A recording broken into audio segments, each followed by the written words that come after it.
Hello everyone and welcome to this video in which I will discuss in some detail for you what the meaning of Saturn is in the third house of your chart. So this is a Vedic based interpretation, but don't turn off if you are Western astrology based, because just have a sign for a house and it will be good for you too. So let's explore. So third house is a house of communication, siblings, short distance travel, reading, writing, skill-based activities. But most of all, it's about asserting yourself as a unique individual in the world. And this starts very early on in life. So the third house is actually about those times in our life, about 2 and 3, when we have our ego development phase. And often that has been hampered by this Saturn placement. Saturn is our past debt, our past karma. So have a check on my new video coming out soon with Saturn karmas in some detail and Saturn in all signs. So Saturn here is some limitation, some roadblock, some real frustration in those early years that hampers you and holds you back.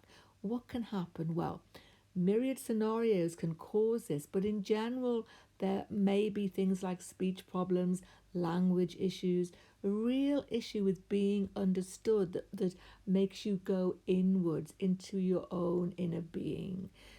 There can be things like dyslexia and all of these things which hamper your early education.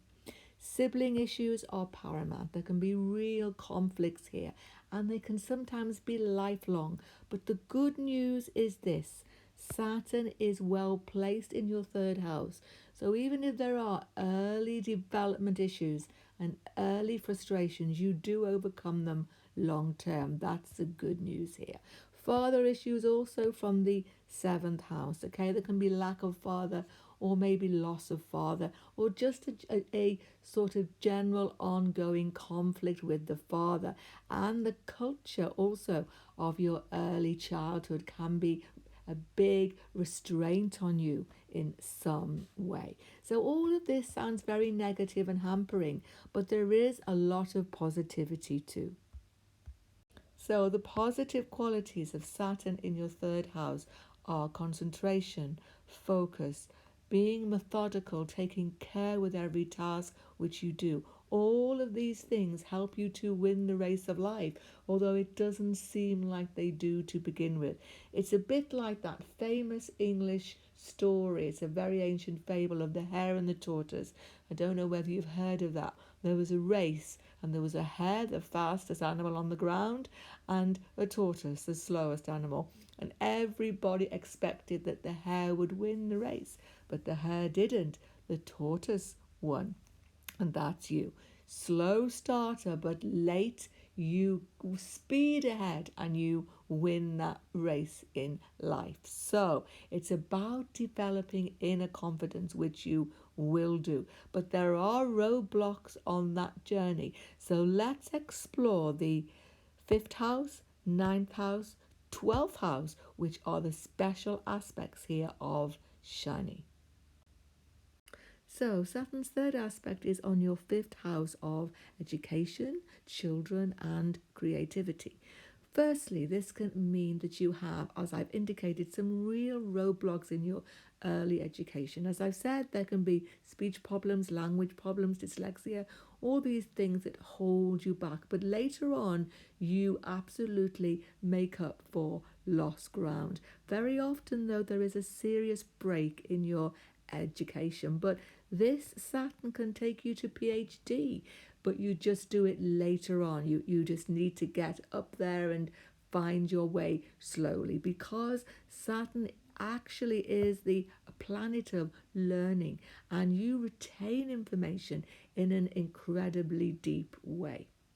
Children, there can be issues with one child, and even sometimes the difficulty having children, but we can't make that from a third house aspect judgment. We really need to look more deeply. So you have to look at the sign here and the Lord, where the Lord has actually gone. Also have a check of that D5 chart. Saturn affects your feeling of creativity, though, strongly. Very early on, you lack confidence that you are in any way creative, but later on in life, particularly mid-30s onwards, you find your niche. You find a sense of real skill in some area. Very often writing, but it can be other areas too. And you gain enormous confidence, and you can really make an impact on the world with this skill. So it's very favorable long term. So Saturn's seventh aspect is on your ninth house. As I've indicated, there can be father issues, but much more than that. You can have issues with all teachers and all gurus where you question everything and you don't take advice easily. But this isn't a negative thing, actually. It actually works out that you end up finding your own philosophy in life. You want to find your own truth, and you dig deep into many systems of philosophy and religion searching for this. Very often you can go into foreign cultures and foreign lands in this search, and it becomes a lifelong thing for you. Saturn's aspect on your 12th house is Saturn's 10th aspect, and this has an impact also on your career. Saturn's aspect to this house is a little misunderstood, so let's explore it. Yes, it has a similarity to the ninth aspect, and it gives you a search for philosophy and truth, but very often early on in life you're not going down that route. You're actually rejecting early culture and early religion, but later on you pick it up in a big way. But Saturn's 12th house aspect gives you a feeling of isolation, a feeling of loneliness, a feeling of being separate from your peers.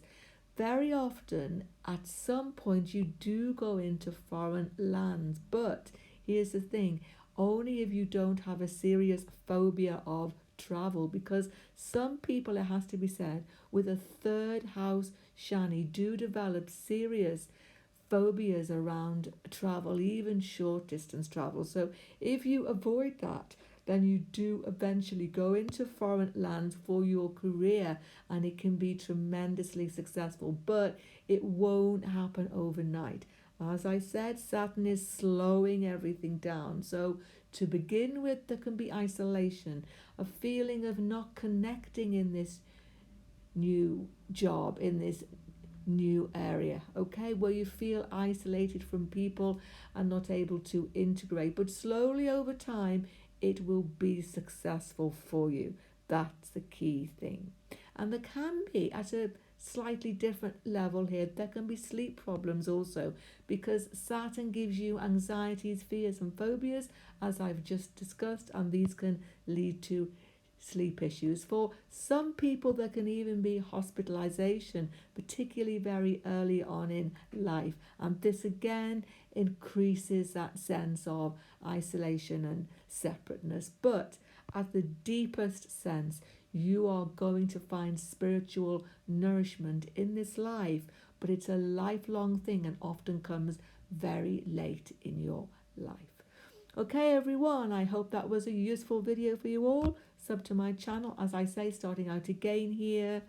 My next video up obviously will be Saturn in the 4th house. Goodbye for now, and God bless everybody.